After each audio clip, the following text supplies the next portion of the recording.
नमस्कार दर्शकों, मैं आर्यश अग्निहोत्री आप सबका स्वागत करता हूं।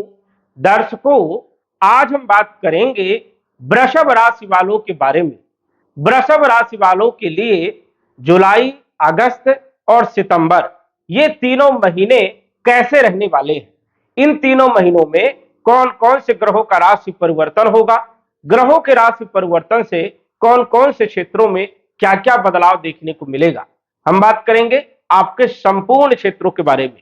स्वास्थ्य, धन, शिक्षा, नौकरी, व्यापार, व्यवसाय, लव लाइफ, वैवाहिक जीवन, कंपटीशन, भाग्य, लाभ, हानि, विदेश यात्रा आदि संपूर्ण क्षेत्रों के बारे में विस्तृत चर्चा करेंगे। इन तीनों महीनों में हम प्रत्येक सभी ग्रहों के बारे में विस्तृत चर्चा करेंगे, जबकि पिछले समय से हम कुछ ही जो है ग्रहों के बारे में चर्चा करते आ रहे थे।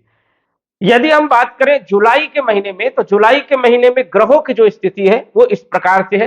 ये जुलाई महीने की कुंडली है। जुलाई के महीने में 3 ग्रहों का राशि परिवर्तन होगा। सूर्य 16 तारीख को, बुध 7 तारीख को और शुक्र जो है 4 तारीख को राशि परिवर्तन करेंगे। वही जुलाई के महीने में 27 तारीख को शनि वक्री हो जाएंगे, जो कि बड़ा बदलाव का ये संकेत रहने वाला है। अगस्त के महीने में 4 ग्रहों का राशि परिवर्तन होगा, सूर्य, मंगल, बुध, शुक्र का। और सितंबर के महीने में भी 4 ग्रहों का राशि परिवर्तन होने वाला है। तो सबसे पहले हम बात करेंगे जुलाई के महीने के बारे में कि जुलाई के महीने में ग्रहों की स्थिति क्या कहती है, किन क्षेत्रों पर हमें लाभ मिल सकता है, कहां पर हमें प्रयत्न करना है और कहां पर हमें प्रयत्न नहीं करना है। जहां पर ग्रह सपोर्ट करते हैं वहां पर यदि आप कम मेहनत करते हैं तो रिजल्ट आपको ज्यादा मिलेंगे। जहां पर ग्रह सपोर्ट नहीं करते हैं वहां पर कितनी भी मेहनत कर लो, रिजल्ट आपको नहीं मिलेगा। तो इससे आप समझ सकते हैं कि हमें किस क्षेत्र पर जो है मेहनत करना है, कहां पर मेहनत करना है, क्या हमारे लिए सही है और क्या हमारे लिए गलत है।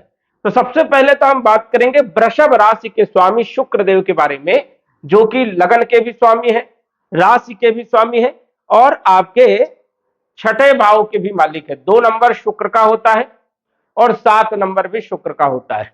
और जुलाई के महीने में शुक्र का गोचर होगा 4 तारीख तक आपके तीसरे भाव में कर्क राशि में गुरु और बुध के साथ। यहां पर शुक्र जो है अच्छे परिणाम देते हैं, कोई खास नकारात्मक परिणाम देखने को नहीं मिलते। स्वास्थ्य के लिए समय बढ़िया है जुलाई के महीने में 4 तारीख तक। 4 तारीख के बाद जब शुक्र चौथे भाव में आएंगे तो चौथे भाव के शुक्र बहुत अच्छे माने जाते हैं, कारक है। इस कारण से चौथे भाव में और अच्छे परिणाम देने का काम करते हैं। तो यहां पर यदि हम देखें तो हेल्थ के लिए पूरा महीना बहुत अच्छा रहने वाला है। स्वास्थ्य अच्छा रहेगा, कॉन्फिडेंस अच्छा रहने वाला है, जोश और जुनून जो है वो बना रहेगा। वही नौकरी के लिए समय जो है 4 तारीख के बाद बेहतर है, अच्छी स्थिति है, क्योंकि चौथे भाव में शुक्र का गोचर होगा और वो आपके कार्य क्षेत्र कैरियर पर जो है सप्तम दृष्टि से देखेंगे, जिससे आपका कैरियर अच्छा रहेगा। यदि आप प्राइवेट नौकरी कर रहे हैं तो उसमें स्थिति बेहतर हो सकती है, पॉलिटिक्स समाप्त हो सकती है, प्रमोशन हो सकता है, कहीं ना कहीं जो है स्थिति यहां पर बेहतर ही देखने को मिलेगी। तो शुक्र जो है 4 तारीख तक तीसरे भाव में भी अच्छे परिणाम देंगे, उसके बाद जो है चौथे भाव में भी अच्छे परिणाम देने का काम करेंगे जुलाई के महीने में। बुध के बारे में यदि हम चर्चा करें तो बुध आपके धन के भी मालिक है और पंचम भाव के भी मालिक है, और ये भी गोचर कर रहे हैं तीसरे भाव में कर्क राशि में। अब बुध तीसरे भाव में अच्छे परिणाम देते हैं क्योंकि काल पुरुष की कुंडली में ये बुध का भाव माना जाता है, 3 नंबर की राशि यहां पर रहती है। तो बुध यहां पर अच्छे परिणाम देते हैं, कोई विशेष दिक्कत नहीं है। लेकिन यहां पर 7 जुलाई तक ही रहेंगे। 7 जुलाई तक यदि हम बात करें तो पराक्रम के द्वारा जो है धन की प्राप्ति होगी, कुटुंब परिवार की स्थिति बेहतर रहने वाली है। विद्यार्थियों के लिए समय बढ़िया रहेगा, पढ़ाई लिखाई के लिए, लव लाइफ के लिए समय बढ़िया है, फाइनेंशियल स्थिति के लिए और संतान प्राप्ति के लिए भी समय बढ़िया है। 7 तारीख को बुध यहां पर जब आ जाएंगे तो पूरे महीने यहां पर बुध रहने वाले हैं। तो ऐसे में चौथे भाव में भी बुध अच्छे परिणाम देते हैं क्योंकि केंद्र का भाव है। हालांकि यहाँ पे केतु विराजमान है, केतु जो है बुध के मित्र माने जाते हैं, तो नकारात्मक स्थिति यहां पर ज्यादा कुछ नहीं है। धन के लिए प्रयत्न करिए, सफलताएं आपको मिलेंगी, आय के माध्यम आपके बढ़ सकते हैं, व्यापारिक स्थिति आपकी बढ़िया हो सकती है, बुद्धि आपकी अच्छी रहेगी। और देखा जाए तो विद्यार्थियों के लिए पढ़ाई लिखाई, शिक्षा, संतान, लव लाइफ, फाइनेंशियल स्थिति के लिए पूरा महीना बेहतर है, कोई विशेष दिक्कत वाली बात यहां पर नहीं है। सूर्यदेव आपके चौथे भाव के मालिक होकर के गोचर कर रहे हैं धन भाव में। अब जब भी सुख का मालिक धन भाव में गोचर करे तो धन से सुख की प्राप्ति होती है। यहाँ पर देखा जाए तो सूर्य की स्थिति बढ़िया है, लेकिन खर्चे सूर्य यहाँ पर ज्यादा करवाते हैं। वही थोड़ा सा कुटुंब परिवार को लेकर के चलने की जरूरत है। वाणी पर भी थोड़ा सा आपको ध्यान रखने की जरूरत है, विशेष कोई ज्यादा दिक्कत नहीं। अब सूर्य यहाँ पर 16 तारीख तक रहेंगे, उसके बाद पूरे महीने 16 तारीख से पूरे महीने यहाँ पर जुलाई के महीने में तीसरे भाव में देखने को मिलेंगे। और सूर्य यहाँ पर अद्भुत परिणाम देते हैं। मतलब आप भूमि खरीद सकते हैं, प्रॉपर्टी खरीद सकते हैं, मकान खरीद सकते हैं, वाहन खरीद सकते हैं। जुलाई के महीने में स्थिति बेहतर है। सरकारी क्षेत्रों के लिए भी पूरा महीना बढ़िया है, राजनीति के क्षेत्रों के लिए भी समय बढ़िया रहने वाला है। कोई विशेष यहाँ पर दिक्कत वाली बात नहीं है, कोई ऐसी रुकावट यहाँ पर नहीं दिख रही है। इसके बाद यदि हम चर्चा करें मंगल के बारे में, जो कि आपके सप्तम भाव के मालिक है, 12वें भाव के मालिक है, और जुलाई के महीने में मंगल का गोचर आपके लग्न में, आपकी राशि में गोचर होगा, जो कि पूरे महीने यहां पर गोचर करेंगे। अब मंगल लगन भाव जब गोचर करते हैं तो बड़ा जोश रहता है, जुनून रहता है, खून खौलता रहता है, गर्माहट रहती है शरीर में। इसलिए थोड़ा सा यहाँ पर जल्दीबाजी में कोई डिसीजन ना ले, सोच समझ करके डिसीजन लेना है, किसी के साथ विवाद ना करें। कई बार मंगल जब लगन में गोचर करते हैं तो अहंकार बढ़ जाता है, अहम बढ़ जाता है, इसलिए थोड़ा सा यहाँ पर ध्यान रखने की जरूरत है। जल्दीबाजी में कोई आपको डिसीजन नहीं लेना है। वही वैवाहिक जीवन को लेकर के भी थोड़ा सचेत रहना है, थोड़ा सा कहासुनी हो सकती है, यहाँ पर ध्यान रखना है। व्यापार में अच्छी डील हो सकती है, लेकिन पार्टनरशिप में जो है थोड़ा मनमुटाव हो सकती है, तो यहाँ पर आपको थोड़ा सा विशेष तौर पर ध्यान भी रखना है। हेल्थ के लिए मंगल अच्छे हैं, क्योंकि पूरा महीना जोश जुनून से भरा रहेगा। आप जो है अपने कर्म पर फोकस करेंगे, कार्य पर फोकस करेंगे, और कहीं ना कहीं आपको सफलताएं भी देखने को मिलेगी।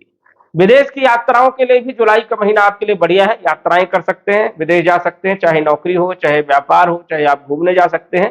स्थिति आपके लिए बढ़िया है, कोई विशेष दिक्कत वाली बात यहाँ पर नहीं है।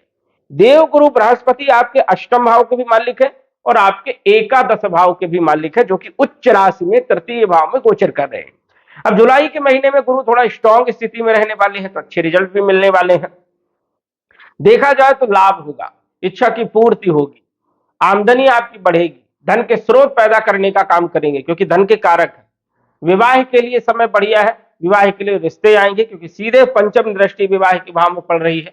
जिन लोगों के रिश्ते नहीं आ रहे थे, अच्छे रिश्ते नहीं आ रहे थे, खराब रिश्ते आ रहे थे, अच्छे रिश्ते आने के योग यहाँ पर बनते हैं। विवाह के बंधन में आप बन सकते हैं। व्यापारिक स्थिति में भी यहाँ पर जो है स्थिति बेहतर है, कोई नकारात्मक स्थिति यहाँ पर नहीं है।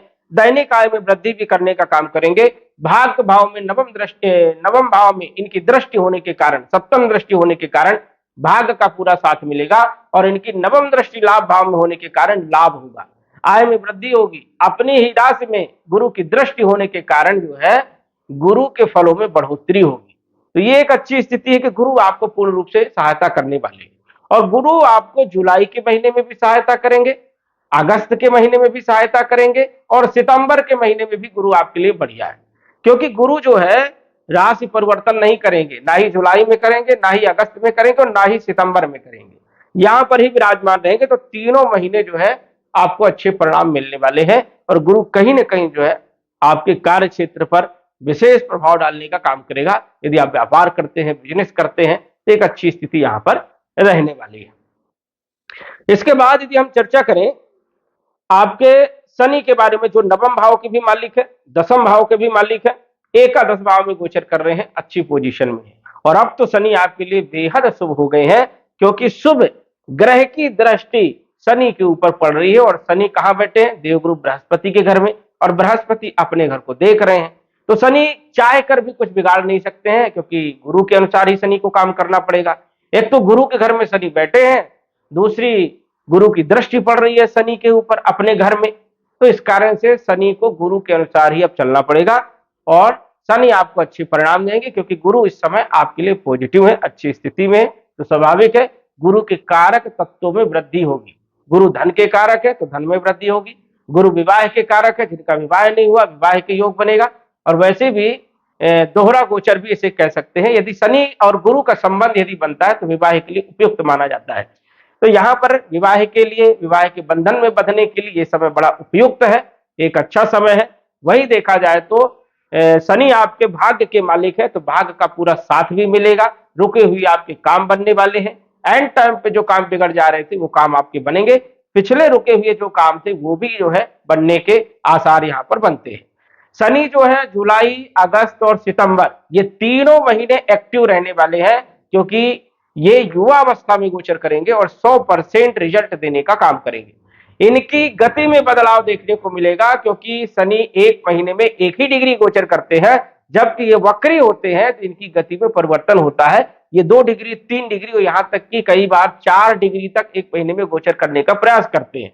जब गति बढ़ेगी तो फल देने की क्षमता भी बढ़ेगी। तो स्वाभाविक है कि शनि जिस स्थान में गोचर कर रहे हैं वो स्थान लाभ का है, और शनि यहां पर सबसे अच्छे परिणाम देने का काम करते हैं। तो स्वाभाविक है कि भाग्य का साथ तो मिलेगा ही मिलेगा, कर्म का भी साथ मिलेगा, क्योंकि ये कर्म के भी मालिक है, कार्य क्षेत्र की भी मालिक है। चाहे आप नौकरी कर रहे हो, चाहे आप व्यापार कर रहे हो, चाहे आप व्यवसाय कर रहे हो, जो भी आप कर रहे हो उसमें आपको लाभ जरूर मिलेगा। और एक लॉजिक भी आप समझ सकते हो, जब भाग्य का मालिक लाभ के घर में गोचर करे तो स्वाभाविक है भाग्य से लाभ होगा। कर्म का मालिक जब लाभ भाव में गोचर करे तो स्वाभाविक है कर्म से लाभ होगा। और शनि यहां पर बहुत अच्छे परिणाम देते हैं। शनि तीसरे भाव में, छठे भाव में और एकादश भाव में, इन तीनों भाव में सबसे अच्छे परिणाम देने का काम करते हैं गोचर के हिसाब से। शनि अभी तक तो उतने अच्छे परिणाम नहीं दिए, लेकिन अब गुरु की दृष्टि होने के कारण गुरु के गुणों में वृद्धि करने का काम करेंगे, गुरु के फलों में वृद्धि करने का काम करेंगे। गुरु के सपोर्ट से जो है अच्छे परिणाम देखने को यहां पर मिलने वाले हैं। तो तीनों महीने जुलाई, अगस्त और सितंबर शनि की स्थिति बेहतर है आपके लिए। अब वक्री होंगे तो उन लोगों के लिए नकारात्मक है जिन लोगों की कुंडली में ऑलरेडी पहले से वक्री है मारक होकर के। उन लोगों के लिए तो समय ये ठीक नहीं रहेगा 27 जुलाई से। इस चीज का आपको ध्यान रखना, एक बार कुंडली खोल करके देखिएगा कहीं शनि वक्री तो नहीं। और वक्री के साथ साथ मारक भी होने चाहिए, पाप प्रभाव में होने चाहिए, तब जो है नकारात्मक परिणाम बढ़ जाते हैं। तो ये आप देखिएगा, यदि आप कुंडली में योग कारक है, मित्र राशि में है, स्वराशि में है, उच्च राशि में है, तो डरने की जरूरत नहीं है, क्योंकि फलों में वृद्धि होगी, शुभ फलों में वृद्धि होगी और अच्छे फल मिलेंगे। 2 गुना मिल सकते हैं, 3 गुना मिल सकते हैं। लेकिन यदि खराब है तो फिर आपको बचाव करना चाहिए, उपाय करना चाहिए। उपाय के तौर पर आपको दशरथ कृत शनि स्तोत्र का पाठ करना चाहिए। तो इस चीज का आपको विशेष तौर पर ध्यान देना है। चाहे आप नौकरी कर रहे हो, चाहे व्यापार, चाहे व्यवसाय, सभी कर्म के मालिक जो है आपके शनि है, सभी क्षेत्रों पर एक अच्छा प्रभाव देखने को मिलने वाला है।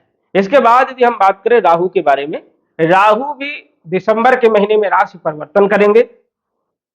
जाते जाते वृषभ राशि को कुछ बड़ा दे करके जा सकते हैं, क्योंकि वृषभ राशि में राहु योग कारक माने जाते हैं और दसम भाव में राहु दिग्बली माने जाते हैं। यहां पर राज योग कारक माने जाते हैं, यहां पर राहु अच्छे परिणाम देने का काम करते हैं। तो स्वाभाविक है कि वृषभ राशि वालों को इन तीनों महीनों में जुलाई, अगस्त और सितंबर में कुछ बड़ा देखने को मिल सकता है, बड़ा बदलाव देखने को मिल सकता है, जो कि राहु कहीं ना कहीं एक अच्छी स्थिति बनाने का काम करेंगे।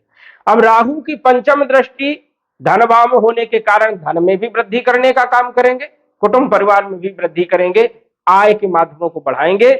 चौथे भाव में सप्तम दृष्टि होने के कारण भूमि, भवन, प्रॉपर्टी, मकान और वाहन से जुड़े हुए कार्यों में लाभ देंगे। और इनकी नवम दृष्टि छठे भाव में होने के कारण रोगों को दूर करेंगे, ऋणों को समाप्त करेंगे, कंपटीशन में सफलता देंगे और जो लोग शत्रु से परेशान थे, शत्रुओं को परास्त करने का काम करेंगे। तो तीनों महीने राहु की स्थिति बढ़िया है, तीनों महीने शनि की स्थिति बढ़िया है, तीनों महीने गुरु की स्थिति बढ़िया है। केतु थोड़ा सा यहां पर एंजाइटी दे सकता है, क्योंकि केतु चौथे भाव में कोई खास उतने अच्छे परिणाम नहीं देते। माता के स्वास्थ्य को लेकर के कुछ न कुछ कम ज्यादा देखने को मिल सकता है, चिंताएं बढ़ सकती है, डर भय बना रह सकता है, बस इतना ही कुछ रहने वाला है, कोई ज्यादा नुकसान की स्थिति नहीं है। लेकिन यदि आपको पता है कि जब केतु यहाँ पर चौथे भाव में बैठे हैं तो एंजाइटी देंगे, टेंशन देंगे, तो आपको टेंशन लेने की जरूरत नहीं। बाकी यहाँ पर कोई ज्यादा नुकसान नहीं करते हैं, माता की चिंताओं को भी थोड़ा बढ़ा देते हैं और विशेष कोई ज्यादा दिक्कत वाली बात यहाँ पर नहीं। इनकी पंचम दृष्टि अष्टम भाव में होगी, अकस्मात कुछ लाभ मिलने के योग यहाँ पर बनते हैं। नौकरी, व्यापार के भाव में, कर्म के भाव में केतु की दृष्टि है, यहां पर भी अच्छे परिणाम मिलेंगे, क्योंकि ऑलरेडी यहां पर राहु मजबूत स्थिति में है। और विदेश भाव में भी केतु की दृष्टि होने से मोक्ष वाले कर्मों से जुड़वाते हैं, धर्म कर्म में रुचि बढ़ती है, विदेश की यात्राओं के लिए भी समय बढ़िया रहेगा। तो जुलाई का जो महीना है ये बड़ा खास है आपके लिए, बदलाव का महीना है, गुरु भी मजबूत होंगे। जून में जो राशि परिवर्तन किए हैं उसका रिजल्ट गुरु आपको जुलाई में देंगे। शनि भी मजबूत स्थिति में रहने वाले हैं जुलाई में, जुलाई का समय बढ़िया आपका रहने वाला है। अगस्त में अन्य ग्रहों की क्या स्थिति है देख लेते हैं। सूर्य 17 तारीख को राशि परिवर्तन करके आ जाएंगे आपके पंचम भाव में। पंचम भाव में भी सूर्य अच्छे परिणाम देते हैं क्योंकि केंद्र त्रिकोण राजयोग बनाएंगे। स्वाभाविक है कि भूमि भवन प्रॉपर्टी मकान वाहन से सुख प्राप्त होगा, माता का स्वास्थ्य बेहतर होगा और देखा जाए तो शिक्षा संतान लव लाइफ की स्थिति को भी बेहतर करने का काम जो है यहाँ पर सूर्य करने वाले। तो सूर्य की स्थिति बढ़िया है सरकारी नौकरी वालों के लिए भी, जो लोग ठेकेदारी का काम करते हैं उन लोगों के लिए भी और राजनीति वालों के लिए भी बढ़िया है। कहीं ना कहीं प्रॉपर्टी में लाभ आपको देखने को मिल सकता है। मंगल 2 अगस्त को आ जाएंगे धन भाव में। अब मंगल जब धन भाव में आएंगे तो स्वाभाविक है कोई भी ग्रह हो जब धन भाव में आता है तो या तो वो वृद्धि करता है या तो नुकसान करता है। यहां पर मंगल आपको धन में वृद्धि करने का भी काम करेंगे लेकिन खर्चे भी देंगे। दोनों स्थिति यहां पर मंगल की रहने वाली है क्योंकि मंगल यहां पर मारक है। मारक होने के कारण शत्रु के घर में भी बैठे हैं तो खर्चे आपके बढ़ सकते हैं। हालांकि आय रहेगी लेकिन महीने अगस्त की बात करें तो थोड़ा खर्चे आपके बढ़ सकती है।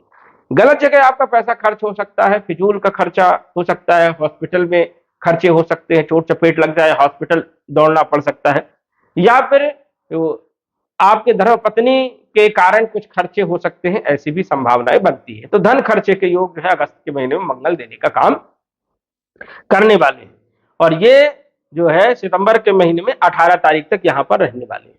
18 तारीख के बाद जो है फिर ये आ जाएंगे आपके तीसरे भाव में और नीच राशि में गोचर करेंगे। मंगल के बाद यदि हम बात करें बुध के बारे में, जो कि 5 तारीख को बुध का राशि परिवर्तन होगा और बुध जो है आ जाएंगे अपनी राशि में उच्च राशि में पंचम भाव में 5 तारीख को। यहां पर अच्छे परिणाम मिलेंगे क्योंकि उच्च के होंगे। स्वाभाविक है कि धन का जो नुकसान मंगल करने वाले थे, जो खर्चे मंगल करने वाले थे, कहीं ना कहीं बुध जो है बचाने का प्रयास करेंगे क्योंकि धन के मालिक जो है बुध है। यहां पर बैठे मंगल के, बैठना यहां पे मंगल को है लेकिन डिपार्टमेंट किसका है? बुध का है। तो बुध जो है फालतू खर्चे करवाने नहीं देंगे क्योंकि स्ट्रॉन्ग स्थिति में रहेंगे, उच्च राशि में पंचम भाव में गोचर करेंगे तो यहां पर कोई ज्यादा दिक्कत नहीं है। हालांकि मंगल अपना प्रयत्न करेंगे और बुध अपना प्रयत्न करेंगे बचाने के लिए, धन में वृद्धि के लिए। लेकिन कुटुंब परिवार में यहां पर आपको थोड़ा ध्यान रखना पड़ेगा क्योंकि मंगल वहां पर विराजमान होंगे बुध के घर में, तो कहीं ना कहीं जो मनमुटाव अगस्त के महीने में देखने को मिल सकता है। वाणी में भी जो है कटुता देखने को मिल सकती है। किसी के साथ बहस ना करें, इस चीज का आपको विशेष तौर पर ध्यान रखना होगा। तो बुध जो है 5 तारीख तक तो अच्छी पोजीशन में रहने वाले हैं। उसके बाद पूरे अगस्त के महीने में ये गोचर करेंगे आपके छठे भाव। अब छठे भाव में बुध का गोचर जो होगा मिले जुले परिणाम देखने को मिलेंगे। यहां पर बुध जो है वैसे काल पुरुष की कुंडली में ये बुध का ही भाव है, छठा भाव, लेकिन फिर भी यहाँ पर मिले जुले परिणाम बुध देने का काम करते हैं। तो थोड़ा सा बुद्धि का इस्तेमाल सही जगह आपको करना है और व्यापार में भी थोड़ा सा आपको ध्यान रखना, किसी को ज्यादा उधार ना दे क्योंकि कई बार जो है दिया गया उधार वापस मिलने की आशंकाएं कम होती है। तो ये भी आपको यहाँ पर थोड़ा सा सचेत रहना है। संतान पक्ष को लेकर के भी थोड़ी चिंताएं देखने को मिल सकती है और विशेष कोई यहाँ पर दिक्कत नहीं है अगस्त के महीने में। हालांकि ये 22 तारीख को अगस्त के महीने में आ जाएंगे मंगल के घर में। अब यहां पर एक अद्भुत संयोग बन जाएगा कि मंगल जो है बुध के घर में और बुध जो है मंगल के घर में। यहां पर राशि परिवर्तन जब राजयोग 22 तारीख को बनेगा तो यहां पर जो मंगल धन हानि कर रहे थे अब धन लाभ देने का काम करेंगे अगस्त के महीने में। हालांकि ये ज्यादा समय की बात नहीं है क्योंकि बुध जो है 22 तारीख को जब आएंगे तो ये राशि परिवर्तन राजयोग बनेगा मंगल और गुरु का। तो ये एक राजयोग जैसा फलित होने वाला है। कोई विशेष दिक्कत नहीं है, कोई डरने वाली बात नहीं है, ना कुटुंब परिवार में, ना धन को लेकर के, ना वाणी में। एक अच्छी स्थिति यहाँ पर रहने वाली है। तो बुध जो है सप्तम भाव में अच्छे परिणाम देने का काम करने वाले हैं 7 सितंबर तक। 7 सितंबर तक बुध की स्थिति बढ़िया रहेगी, जो कि व्यापार आपका बहुत शानदार रहने वाला है। कोई भी डील यदि आप करते हैं 7 सितंबर तक तो ये स्थिति आपके लिए 22 अगस्त से 7 सितंबर तक बड़ी शानदार रहने वाली है। इस चीज का आपको ध्यान रखना है। व्यापारिक स्थिति के लिए, बुद्धि के लिए भी समय बहुत अच्छा है। धन कमाने के लिए, कुटुंब परिवार के लिए भी समय बहुत शानदार रहने वाला है। ध्यान रखना है कि 7 सितंबर के बाद फिर बुध जो है अष्टम में आएंगे तो ये स्थिति अच्छी नहीं है। शुक्र जो है 1 तारीख को ही अगस्त के महीने में राशि परिवर्तन करके आ जाएंगे आपके जो है पंचम भाव में, नीच राशि में हो जाएंगे। अब यहाँ पर जब नीच राशि में होंगे तो हालांकि बुध यहाँ पर विराजमान रहेंगे तो नीच भंग राजयोग बनेगा। स्वास्थ्य के लिए कोई दिक्कत नहीं, लेकिन थोड़ा सा बीच में 2-4-10 दिन के लिए थोड़ा ध्यान रखना है आपको। खान पान पर ध्यान रखें, यात्राएं थोड़ा कम करें अगस्त के महीने में, क्योंकि यहाँ पर जैसे ही बुध जो है आ जाएंगे छठे भाव में तो शुक्र यहाँ पर अकेले पड़ जाएंगे, तो थोड़ा सा आपको ध्यान रखना। मेजर इशू यहाँ पर नहीं है, वही देखा जाए तो रोग ऋण शत्रु के लिए भी कोई विशेष यहाँ पर दिक्कत वाली बात नहीं है। तो अगस्त के महीने में कहीं ना कहीं शुक्र भी आपको सपोर्ट करने का काम करेंगे। अन्य जो ग्रहों का फल है वो हमने जुलाई में ही बता दिया है। राहु केतु शनि तीनों महीने, गुरु तीनों महीने एक जैसा परिणाम देने का काम करेंगे। बात करें सितंबर महीने के बारे में, तो सितंबर के महीने में सूर्य 17 तारीख को आएंगे आपके छठे भाव में। अब छठे भाव में तो सूर्य अच्छे परिणाम देते हैं तो स्वाभाविक है भूमि भवन प्रॉपर्टी मकान वाहन से लाभ होगा, राजनीति में लाभ होगा, नौकरी चाहे प्राइवेट हो चाहे सरकारी हो अच्छा लाभ होगा। जिनके पास नौकरी नहीं है नौकरी लगने के योग बनते हैं। सरकारी पद में कहीं ना कहीं प्रमोशन प्रतिष्ठा मान सम्मान में देखने को मिलेगी, ये भी एक अच्छी स्थिति है। हालांकि यहाँ पर सूर्य जो है नीच के होते हैं तो खास यहाँ पर उतने अच्छे रिजल्ट देखने को नहीं मिलेंगे, थोड़ा सा उपाय करना पड़ेगा। सूर्य को नियमित तौर पर जल चढ़ाएं, ओम घृण सूर्याय नमः इस मंत्र का भी जप करें, जैसे कि पूर्ण रूप से आपको रिजल्ट मिले। हालांकि यहाँ के अच्छे रिजल्ट आपको जरूर मिलेंगे लेकिन थोड़ा सा उपाय करने की जरूरत रहेगी। मंगल जो है 18 तारीख को जब ये नीच राशि में आएंगे तो ये आपके लिए बढ़िया नहीं है। भाइयों के साथ संबंध खराब करने का काम करेंगे, वैवाहिक जीवन में दिक्कत देंगे, पत्नी के साथ मनमुटाव की स्थिति बनाएंगे, पार्टनरशिप में भी दिक्कत देने का काम करेंगे। और ये दिक्कत देंगे आपको 18 सितंबर से पूरा सितंबर का महीना। और मंगल क्या प्रॉब्लम करेंगे, जोश जुनून में कमी लाएंगे और किसी से भी विवाद करवाने का काम करेंगे, धैर्य खो देंगे, किसी के साथ जो है बहस हो सकती है, तो ये आपको ध्यान रखना है। और जल्दीबाजी में कोई डिसीजन आप ना लें। विदेश की यात्राएं भी ना करें तो ज्यादा बेहतर है, अन्यथा थोड़ा स्थिति बेहतर नहीं है। वही वैवाहिक जीवन पार्टनरशिप और व्यापार को लेकर के भी थोड़ा उतार चढ़ाव जो है देखने को मिल सकता है। बुध 7 तारीख को जब ये सप्तम भाव में आएंगे तो एक अच्छी स्थिति रहने वाली, अष्टम भाव में जब आएंगे तो यहाँ पर कोई खास उतनी अच्छी स्थिति नहीं रहेगी, लेकिन 7 तारीख तक स्थिति जो है बड़ी शानदार है, कोई दिक्कत नहीं है। 22 अगस्त से 7 सितंबर तक बुध की स्थिति अच्छी है, उसके बाद फिर अच्छी स्थिति नहीं है। धन खर्चे हो सकते हैं, हानि हो सकती है, वही विद्यार्थियों को पढ़ाई लिखाई में मन कम लगेगा। लव लाइफ के लिए भी समय बढ़िया नहीं है, फाइनेंशियल स्थिति में उतार चढ़ाव देखने को मिल सकता है। तो ये स्थिति जो है 7 सितंबर के बाद थोड़ा बुध की स्थिति बढ़िया नहीं है, डिसीजन भी गलत हो सकते हैं, सोच समझ करके आपको डिसीजन लेना है। शुक्र जो है अपनी राशि में आ जाएंगे सितंबर में 2 तारीख को, बहुत अच्छी पोजीशन है। कहीं ना कहीं यहाँ पर यदि देखा जाए तो एक बेहतर स्थिति है स्वास्थ्य के लिए, कॉन्फिडेंस के लिए, अपॉर्चुनिटी के लिए, नौकरी के लिए, व्यापार के लिए, व्यवसाय के लिए, हेल्थ के लिए अच्छी स्थिति है। कोई विशेष दिक्कत वाली बात यहाँ पर नहीं है, क्योंकि लगन के भी मालिक है और छठे भाव के मालिक होकर के अपने ही घर में गोचर कर रहे हैं। तो सितंबर के महीने में शुक्र की स्थिति भी यहाँ पर कोई विशेष दिक्कत नहीं है। लेकिन सितंबर के महीने में बुध पर थोड़ा सा फोकस करिए, ओम बुम बुधाय नमः इस मंत्र का जप करिए, जरूरी है। शनि का भी जो है जप करते रहें। साथ ही साथ यदि हम बात करें तो सूर्य को भी जल चढ़ाएं अगस्त के महीने में, और सितंबर के महीने में तो अच्छी स्थिति आपकी रहने वाली है। कुल मिलाकर के यदि हम बात करें तो जुलाई, अगस्त और सितंबर वृषभ राशि वालों के लिए काफी बेहतर है, अच्छे रिजल्ट देखने को मिल सकते हैं। लेकिन कुछ क्षेत्रों पर आपको सावधान रहना होगा। यदि आपकी कुंडली में भी ग्रहों की स्थिति बढ़िया है या सामान्य है तो बदलाव जरूर देखने को मिलेंगे। यदि आपकी कुंडली में ग्रहों की स्थिति बहुत ज्यादा खराब है तो कोई खास बदलाव देखने को नहीं मिलेगा। इस चीज का भी आपको विशेष तौर पर ध्यान देना चाहिए। तो दर्शकों, आज बस इतना ही। धन्यवाद। यदि आप अपनी कुंडली का विश्लेषण घर बैठे करवाना चाहते हैं तो दिए गए व्हाट्सएप नंबर से संपर्क करें। साधारण फीस जमा करके आप अपनी कुंडली का विश्लेषण फोन के माध्यम से घर बैठे ही करवा सकते हैं और जान सकते हैं अपने भूत, भविष्य और वर्तमान के बारे में। धन्यवाद। WhatsApp number 9479893911।